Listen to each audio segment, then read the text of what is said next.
ამის კეთება სიყვარულის გარეშე შეუძლებელია. კეთების პროცესში ყველაფერი გავიწყდება. თან ისეთი მუხტი აქვს, რომ აკეთებ, არ გინდა რომ დასრულდეს ის დღე. ყოველი დღე სწორედ ასე თუშური მატყლის დამუშავებასა და დართვაში გადის. ეს ის ბუნებრივი მასალაა, რომელიც საკუთარ ადათებთან აახლოებს. თუშური ხელსაქმის ოსტატი ნანა ელიბოშვილი ქვემო ალვანში ცხოვრობს და თითოეულ ნამუშევარში სიყვარულსა და სითბოს აქცევს. მისი ისტორია კი ღრმა ბავშვობიდან იწყება, როდესაც ხელსაქმე ბებოებმა შეაყვარეს. ხელსაქმე, რასაც ქვია თუშური, ძირითადად ჩემს ცხოვრებაში შემოსული არის, მას შემდეგ რაც თუშების რძალი გავხდი.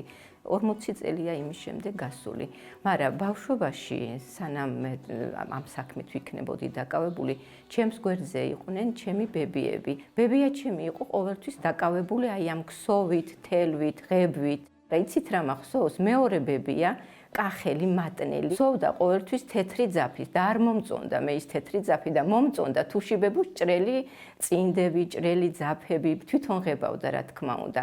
და აი სიყვარული იქიდან მაქვს გამოყოლილი და ძალიან პატარამ ვისწავლე ქსოვა. ყოველთვის მიუჯდებოდი ხან ერთ ბებოს, ხან მეორე ბებოს და მათთან ერთად ვიღებდი თვლებს. ჭრელი ფერები ბავშვობის მთავარ მოგონებად ექცა და ცდილობს ახლას გამორჩეული ნამუშევრების სწორედ თუშური ფერებით შექმნას.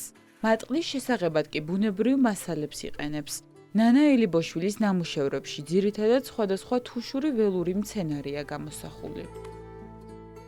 ღების პროცესი დამოკიდებული არის წელიწადის დროებზე. ეს იგი სხვადასხვა დროს, სხვადასხვა მცენარეს უნდა მოკრებ. აი იმის მიხედვით, რომელი მცენარე უნდა ვიცოდეთ ეგეც, რომელი მცენარე, ხეებიც შეიძლება ხის ტოტები, ფოთლები, ფესვები, მცენარის ყვავილები შეიძლება თავშავა მაგალითად კარგად ღებავს, ლეღვის ტოტები, ფოთლები, ბროწეულის ქერქი, ღერო, ფოთოლი ყველაფერი ღებავს, წენგო, კაკლის წენგო.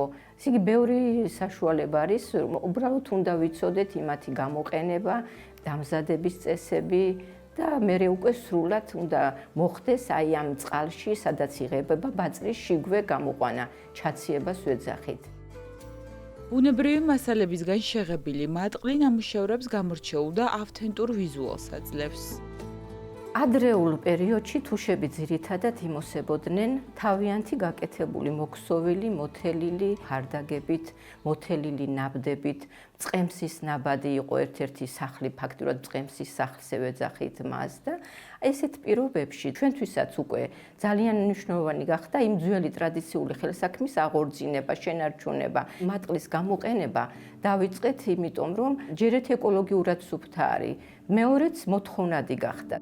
მატყლზე მუშაობა შრომატევადი და თანმიმდევრული საქმეა. თუშური ხელსაქმე დიდ მოთმინებასა და სიზუსტეს მოითხოვს. ყველაზე რთული კი ფარდაგის ქსოვაა. ეს ის ადათია, რომელიც თუშქალებს საუკუნეები ამოსდევთ. თუშური ფარდაგის ქსოვა ძირძველ ხალხს ჰქონდათ სისხლი და ჯვარი, მით უმეტეს ქალებს გამჯდარი. მათთვის ეს იყო ყველაფერი შესამკობელიც, სახლის დასათბუნებელიც, მთელ ღამეებს ათენებდნენ. აი ეს ოჩხარა თუშური ის არის, ეგ ძალიან მნიშვნელოვანი იყო მათთვის. ერთად რამოდენიმე ქალი დაჯდებოდა, ერთად ერთმანეთს დაჩეჩვაშიც მიეხმარებოდა, დართვაშიც, შეღებაშიც და მერე ქსოვაშიც. ნელ-ნელა იკარგება ეს ტრადიციაც იკარგება, ხელსაქმეც უკვე მივიწყება სიძლევა და რომ არ დაიკარგოს ეს ტრადიცია, აუცილებელი არის რომ სკოლაშიც ინტერესი უნდა გაუჩინონ მოსწავლეებს, თორემ რაღაც პერიოდში თუ არ გაგრძელდა ეს დაკარგვას მიეცემა და მართლა არ შეიძლება იმდენად მნიშვნელოვანი საქმე დაიკარგება.